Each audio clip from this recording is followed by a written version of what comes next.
പാലക്കാട് കഞ്ചിക്കോട് തട്ടിക്കൊണ്ടുപോയ 3 വയസ്സുകാരനെ തിരികെ കിട്ടുന്നതിൽ നിർണായകമായത് ഓട്ടോറിക്ഷ ഡ്രൈവറായ അഭിലാഷിന്റെ ഇടപെടലാണ്. സെന്തിൽകുമാറിന്റെ പെരുമാറ്റത്തിൽ സംശയം തോന്നിയ അഭിലാഷ് നാട്ടുകാരുടെ സഹായത്തോടെ പ്രതിയെ പോലീസിൽ ഏൽപ്പിക്കുകയായിരുന്നു.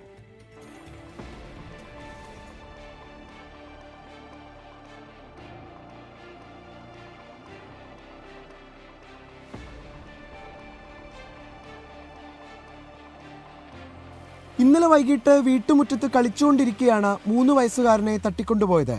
കുട്ടിയെ വീണ്ടെടുത്തത് കഞ്ചിക്കോട് സ്റ്റാൻഡിലെ ഓട്ടോ ഡ്രൈവർ അഭിലാഷാണ്.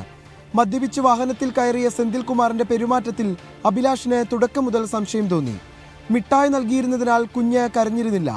ഉടൻ അഭിലാഷ് മറ്റ് ഓട്ടോ ഡ്രൈവർമാരെ വിളിച്ചു വരുത്തി. ആള് മദ്യപിച്ചിട്ടുണ്ട് ഒന്ന്, പിന്നെ ആള് ഇറക്കി വിടാൻ പറഞ്ഞ സ്ഥലം പെട്രോൾ പമ്പിൻ്റെ അവിടെ വെച്ചിട്ട് അവിടെ എത്തിയപ്പോൾ ആൾ പറഞ്ഞു, കുട്ടീനെ കാറിൽ വണ്ടിയിൽ തന്നെ ഇരുത്തിയിട്ട് പറഞ്ഞു, ഞാൻ അവിടെ ഒരു കാർ നിൽക്കണ്ടെന്ന് ആ കാറിന് കാണിച്ചിട്ട് ഈ കാറിൻ്റെ താക്കോൽ എടുത്തിട്ട് വരാം, നിൽക്കുക 1 മിനിറ്റ് എന്ന് പറഞ്ഞു. പിന്നെ പരിചയമില്ല ആൾ കുട്ടീനെ അവിടെ ഇരുത്തിയിട്ട് ആൾ പോവാന്ന് പറയുമ്പോൾ എനിക്ക് അതിലൊരു ഇതുണ്ടായില്ല. അപ്പോൾ ഞാൻ പിന്നെയും ചോദിച്ചപ്പോഴാണ് ആൾ പറഞ്ഞത് എൻ്റെ കുട്ടിയല്ല, എനിക്ക് ഇവിടെ ഓട്ടോ സ്റ്റാൻഡിൻ്റെ അടുത്തുനിന്ന് കരഞ്ഞുകൊണ്ടിരിക്കുകയായിരുന്നു, അപ്പോൾ ഞാൻ എടുത്തിട്ട് വന്നാണ് അങ്ങനെ പറഞ്ഞത്. കഞ്ചിക്കോട് വാടകയ്ക്ക് താമസിക്കുന്ന UP സ്വദേശികളുടേതാണ് കുഞ്ഞെന്ന് പിന്നീട് കണ്ടെത്തി. തുടർന്നിവർ വാളയാർ പോലീസിൽ പ്രതിയേൽപ്പിക്കുകയായിരുന്നു. പോലീസ് സെന്തിൽകുമാറിനെ ചോദ്യം ചെയ്യുന്നത് തുടരുകയാണ്. 24 പാലക്കാട്.